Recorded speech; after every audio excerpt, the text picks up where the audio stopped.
So here is the situation.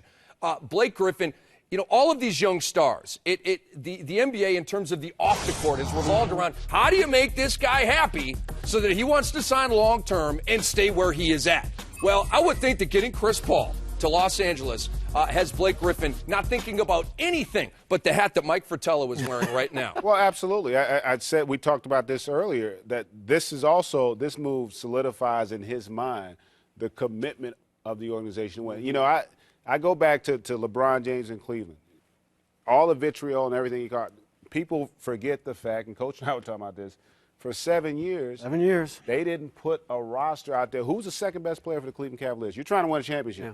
Who's your second best player? In all those years. Orlando. Yeah. You look at where Orlando was 3 seasons ago, 3 seasons they're in the finals. Then they get knocked in the second round. Last year they get knocked in the first round. Yeah.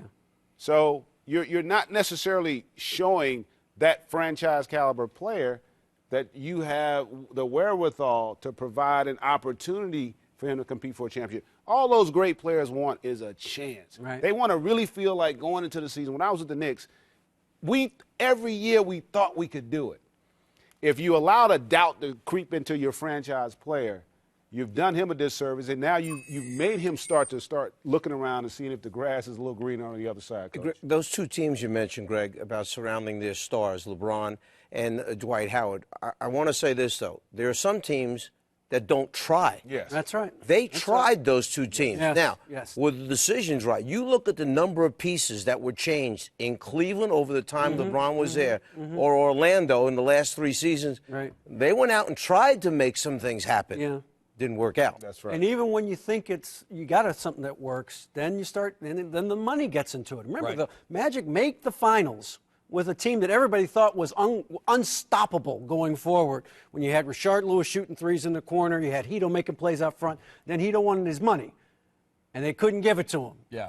And that's and you make the Vince Carter move. Yeah, and that starts you down the road you don't want to go. So, to your point, Mike, even when you make the right decision, sometimes you can't keep a group together because of money. It's very difficult in this league because of everybody, and understandably so, wanting to get paid. Yeah. It makes it hard to keep a really good team together. But to your point, Greg, you got to do it. That's right. That's the job. If you don't like the job, go do something else. You're not making minimum wage running an NBA. That's right. That's the game. All right, they're paying you a lot of money to build a championship caliber team. And you know who's not making minimum wage? The Czar. All of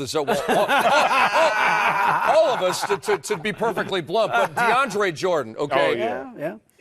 He got a boatload of cash from the Los Angeles Clippers. The Golden State Warriors signed him to an offer sheet. The Clippers said, young man, you're not going anywhere. DeAndre Jordan's the center of the future in L.A. Coach, what do you think? Well, think about the 4 scorers that they surrounded him with. You got Griffin on one side, Caron Butler in the backcourt, Chauncey and Chris Paul.